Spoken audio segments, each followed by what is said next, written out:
Today on the Why of Math, we're going to be discussing why do we use the order of operations? Why not just do all operations from left to right? Well, the answer is that we are grouping together operations according to the objects they are acting on. Addition is repeated counting, multiplication is repeated addition, and exponentiation is repeated multiplication. If you were in a grocery store and you bought a quart of milk, 2 loaves of bread, and 3 apples, and suppose the price of milk was $1.79 a quart, bread was $2.29 per loaf, and apples were 79 cents each. Your bill would be the price of a quart of milk times 1, plus the price of a loaf of bread times 2, plus the price of apples times 3. And I have this written out. We work it out to be 1 times $1.79 plus 2 times $2.29 plus 3 times 79 cents equals $8.74. You wouldn't multiply the price of the milk or the bread because you bought multiple apples. In this way, the associative properties of addition and multiplication are preserved.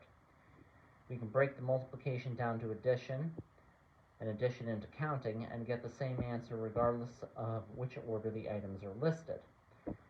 Roots are considered the same as exponentiation because they are the inverse of exponents.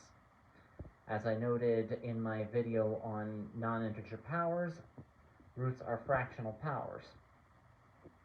Division is considered the same as multiplication because division is simply multiplying by the reciprocal. And subtraction is considered the same as addition because subtraction is simply adding the inverse. Parentheses exist to override the order of operations because the contents of the parentheses are being treated as a single object. This is normally because the parentheses represent a function instead of a number, variable, or item. So you must evaluate the function before you can use its output. Case in point, where there's a square root in the equation, we treat everything under the radical as being in parentheses. So if we have 2 times the square root of 25 plus 24, with the 25 and 24 being under the radical, that equates to 2 times the square root of 49, which is 2 times 7, 14.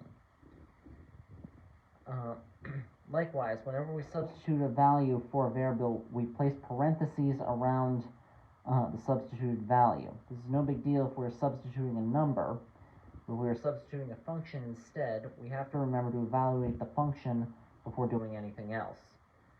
So if I have 2 functions, y equals 3x plus 5 and u equals 2y minus 3, when we evaluate 2y minus 3, that goes to 2 times 3x plus 5 minus 3.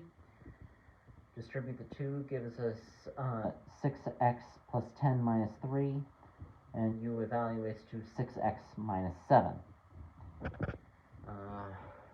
Remember to like, share, and subscribe. Leave any questions you have about this or any other math topic in the comment section, and I will be making future videos based on my feedback. Thank you.